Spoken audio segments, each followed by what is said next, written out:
বিগত 17 বছৰৰ মূৰত পশ্চিম অসম তথা ঐতিহাসিক কমতাপুৰ ৰাজ্যৰ বঙাইগাঁও জিলাৰ টুলুঙিয়াত অহা 10 জুনত অনুষ্ঠিত হ'ব সদৌ অসম ছাত্ৰ সন্থা চমুকৈ আছুৰ কেন্দ্ৰীয় ছাত্ৰ সংহতি দিৱস। ইতিমধ্যে প্ৰস্তুতি সম্পূৰ্ণ।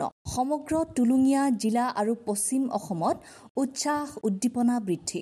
বিগত 50 বছৰ পূৰ্বে অসমৰ ঐতিহাসিক খাদ্য আন্দোলনত নিস্বাৰ্থ আত্মত্যাগ কৰি শ্বহীদ হোৱা গজেন ইংতি আৰু পুতুল শইকীয়া মৃত্যুতিথিক আৰম্ভণিৰে পৰা সদৌ অসম ছাত্ৰ সন্থা চমুকৈ আছুৰ কেন্দ্ৰীয় সমিতিয়ে কেন্দ্ৰীয় ছাত্ৰ সংহতি দিৱস হিচাপে পালন কৰি আহিছে। কিন্তু এইবাৰ আছুৰ কেন্দ্ৰীয় সমিতিয়ে পশ্চিম অসম তথা ঐতিহাসিক কমতাপুৰ ৰাজ্যৰ বঙাইগাঁও জিলাৰ অভয়াপুৰী সমজিলাৰ উত্তৰ আশালমৰা অঞ্চলৰ টুলুঙিয়াত অনুষ্ঠিত কৰাৰ সিদ্ধান্ত গ্ৰহণ কৰিছে। ইতিমধ্যে উক্ত আছুৰ কেন্দ্ৰীয় ছাত্ৰ সংহতি দিৱসত অনুষ্ঠিত কৰাৰ অৰ্থে সমাজকৰ্মী তথা শিক্ষাবিদ সমীল ৰায়ক সভাপতি আৰু নীলোৎপল চক্ৰৱৰ্তীক মুখ্য সম্পাদক হিচাপে লৈ এক বৃহৎ সমিতি আৰু উপ সভাপতি গঠন কৰি প্ৰস্তুতি সম্পূৰ্ণ কৰি তুলিছে। ইফালে বিগত 17 বছৰৰ মূৰত বঙাইগাঁও জিলাত অহা 10 জুনত অনুষ্ঠিত হ'বলগীয়া উক্ত কেন্দ্ৰীয় ছাত্ৰ সংহতি দিৱস ৰাতিপুৱা 10 বজাত আছুৰ পতাকা উত্তোলন কৰিব কেন্দ্ৰীয় সভাপতি উৎপল শৰ্মাই আৰু শ্বহীদ তৰ্পণ কাৰ্যসূচী মুকলি কৰিব কেন্দ্ৰীয় সাধাৰণ সম্পাদক সমীৰণ ফুকনে। ইয়াৰ পিছত শ্বহীদদ্বয় গজেন ইংতি আৰু পুতুল শইকীয়াৰ প্ৰতিচ্ছবিত মাল্যৰ্পণ কৰিব আছুৰ মুখ্য উপদেষ্টা ডক্টৰ সমুজ্জ্বল ভট্টাচাৰ্যই। দুপৰীয়া অনুষ্ঠিত হ'বলগীয়া মুকলি সভাত সদৌ অসম বড়ো ছাত্ৰ সন্থাৰ কেন্দ্ৰীয় সভাপতি দীপেন বড়ো, সদৌ কোচ ৰাজবংশী ছাত্ৰ সন্থাৰ কেন্দ্ৰীয় সভাপতি বলোৰাম বৰ্মন, সদৌ অসম নাথ যোগী ছাত্ৰ সন্থাৰ কেন্দ্ৰীয় সভাপতি অৰবিন্দ নাথ, সদৌ অসমৰ সূত্ৰধাৰ ছাত্ৰ সন্থাৰ সভাপতি লক্ষীকান্ত সূত্ৰধাৰ, টুলুঙিয়া পণ্ডিত দীনদয়াল উপাধ্যায় আদৰ্শ মহাবিদ্যালয়ৰ অধ্যক্ষ ডক্টৰ ফটিক চন্দ্ৰ কলিতা, বঙাইগাঁও বীৰঝৰা মহাবিদ্যালয়ৰ অধ্যক্ষ ডক্টৰ চিন্ময় ভট্টাচাৰ্য আদিয়ে অংশগ্ৰহণ কৰিব আৰু উক্ত মুকলি সভা উদ্বোধন কৰিব অভয়াপুৰী মহাবিদ্যালয়ৰ ভাৰপ্ৰাপ্ত অধ্যক্ষ প্ৰাণজিৎ কলিতাই। একেদৰে উক্ত মুকলি সভাত টুলুঙিয়া নামৰ এক স্মৃতিগ্ৰন্থ উন্মোচন কৰিব বঙাইগাঁও বীৰঝৰা কন্যা মহাবিদ্যালয়ৰ অধ্যক্ষ ডক্টৰ বসন্ত কুমাৰ দাসে। সন্ধিয়া সাংস্কৃতিক সন্ধিয়াত গীত শৰাই আগবঢ়াব জনপ্ৰিয় কণ্ঠশিল্পী তৰালী শৰ্মাই। ইফালে অভ্যৰ্থনা সমিতিৰ সভাপতি সমীল ৰায়ে আজি এক সংবাদমেল অনুষ্ঠিত কৰি এই তথ্য প্ৰকাশ কৰে। সদৌ অসম ছাত্ৰ সন্থাৰ কেন্দ্ৰীয় ছাত্ৰ সংহতি দিৱস 2025 আমি টুলুঙিয়াত এইবাৰ অনুষ্ঠিত কৰিবৰ কাৰণে সদৌ অসম ছাত্ৰ সন্থাই সিদ্ধান্ত লৈছে বঙাইগাঁও জিলাৰ টুলুঙিয়াত।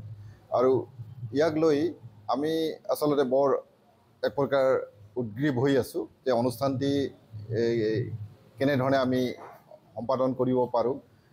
আমি এটা হিচাপ ৰাখিছোঁ যে আচলতে বঙাইগাঁও জিলাত ছাত্ৰ সন্থাৰ সদৌ অসম ছাত্ৰ সন্থাৰ কেন্দ্ৰীয় এনেকুৱা অনুষ্ঠান এইটো হ'ব গ'লে প্ৰায় আজি 17 বছৰ পিছত অনুষ্ঠিত হ'বলৈ গৈ আছে।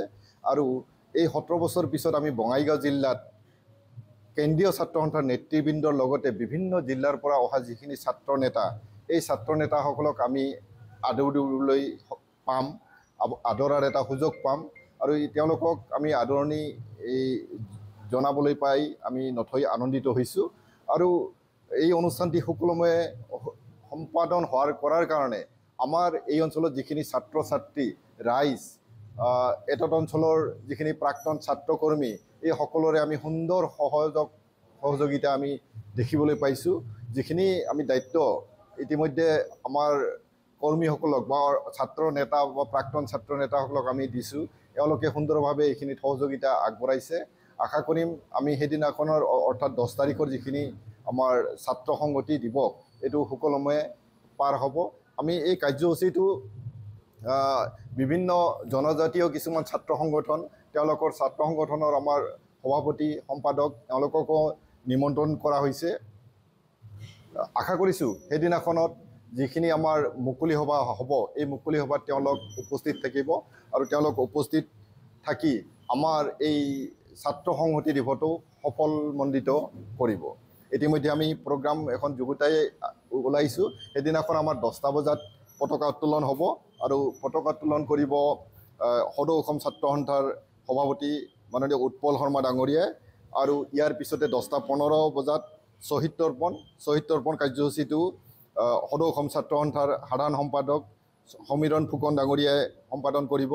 ইয়াৰ পিছতে আমাৰ শ্বহীদ গজেন ইংতি আৰু শ্বহীদ পুতুল শইকীয়াৰ প্ৰতিচ্ছবিত মাল্যাৰ্পণ কৰিব সদৌ অসম ছাত্ৰ সন্থাৰ মুখ্য উপদেষ্টা ডক্টৰ সমুজ্জ্বল কুমাৰ ভট্টাচাৰ্যদেৱে।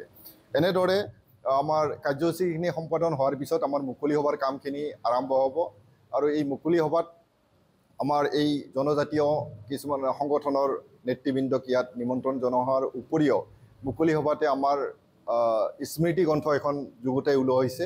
এই স্মৃতি গ্ৰন্থখনৰ মুকলি সভাত আমাৰ উন্মোচন কৰা হ'ব। আৰু আমি যেহেতু 17 বছৰ পিছত কেন্দ্ৰীয় অনুষ্ঠান এটা অনুষ্ঠিত কৰিবলৈ আগবাঢ়িছোঁ, এই সুযোগতে আমি আমাৰ এই অঞ্চলৰ যিখিনি সাংস্কৃতিক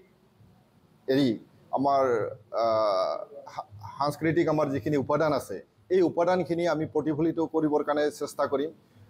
সেইকাৰণে আমি মুকলি সভাৰ মাজে মাজে আমি আমাৰ এই অঞ্চলৰ যেনে কুচান নৃত্য, হুদুম নৃত্য, গোপনি নাম, দিহানাম, এনেধৰণৰ কিছুমান আমাৰ সাংস্কৃতিক অনুষ্ঠান আমি প্ৰদৰ্শন কৰাৰ কাৰণে আয়োজন কৰিছোঁ। আমাৰ এই সকলোবিলাক বিভাগ বা সকলোবিলাক দিশ সম্পূৰ্ণ প্ৰস্তুতি সম্পূৰ্ণ হৈছে। কেৱল আমি সেই দিনটোৰ কাৰণে বাট চাই আছোঁ। ঠিক ইয়াৰ মুকলি সভাখনৰ আমাৰ সমাপ্ত হোৱাৰ পিছত আমি আশা কৰিছোঁ মুকলি সভাখন আমাৰ 4:30-5টা বজাত শেষ হ'ব। এই গোটেই কাৰ্যসূচীখিনি সম্পূৰ্ণ কৰি সাঙুৰি লৈ পেলাই মুকলি সভাখন আমাৰ 5টামান বজাত শেষ হ'ব।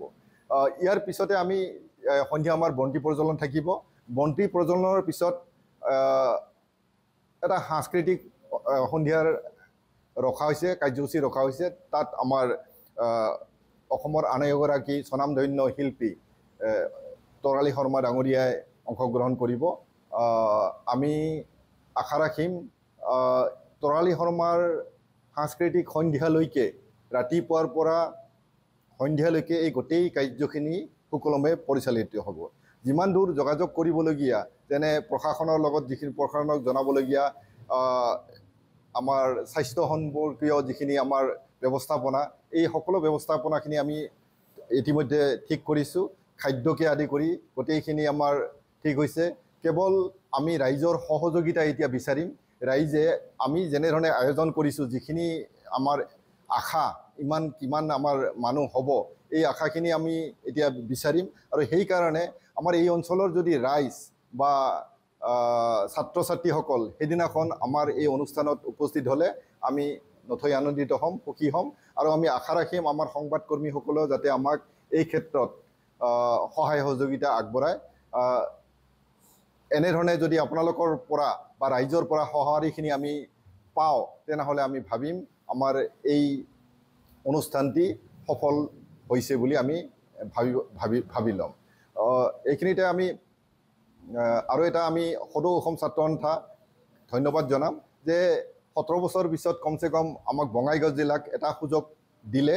আৰু এই সুযোগত বঙাইগাঁও জিলাৰ আজি যিটো 10 তাৰিখে যিটো অনুষ্ঠান হ'ব, সেইখন টুলুঙীয়া নামৰ এখন গাঁৱত এখন এই অনুষ্ঠানটো হ'বলৈ গৈ আছে।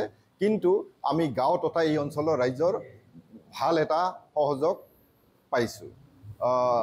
আৰু এইখিনিতে আমি উল্লেখ কৰিবলৈ বিচাৰিম, সেইদিনাখন যিটো আমি স্মৃতি গ্ৰন্থ উন্মোচন কৰিম, অভ্যৰ্থনা সমিতি আমি যিখন স্মৃতি গ্ৰন্থ আমি ইতিমধ্যে যুগুতাইছোঁ, এই স্মৃতি গ্ৰন্থখনৰ নামো কিন্তু দিয়া হৈছে টুলুঙীয়া। গতিকে টুলুঙীয়া শব্দ বা এই টুলুঙীয়া নামৰ গাঁওখন এখন খ্যাত গাঁও নহয়, বা এই নামটো কোনোদিনেও হয়তো অসমবাসীৰ মানুহে এই নামটো ইমান ভালকৈ নাজানে। এতিয়া আমি এই নামটোও আমাৰ বঙাইগাঁও জিলাৰ এটা নাম, টুলুঙীয়া নামৰ এখন গাঁও, এই অনুষ্ঠানটোৰ জৰিয়তে টুলুঙীয়া নামৰ স্মৃতি গ্ৰন্থখনৰ জৰিয়তে আমি এই নামটোও প্ৰচাৰ কৰাৰ বা এটা প্ৰসাৰ ঘটাৰ কাৰণে আমি এটা সুযোগ পাইছোঁ। আৰু সেইকাৰণে আমি সদৌ অসম ছাত্ৰ সন্থাক পুনৰবাৰ অশেষ ধন্যবাদ জ্ঞাপন কৰিছোঁ। হ'ব। বঙাইগাঁৱৰ পৰা প্ৰফুল্ল কুমাৰ দাস।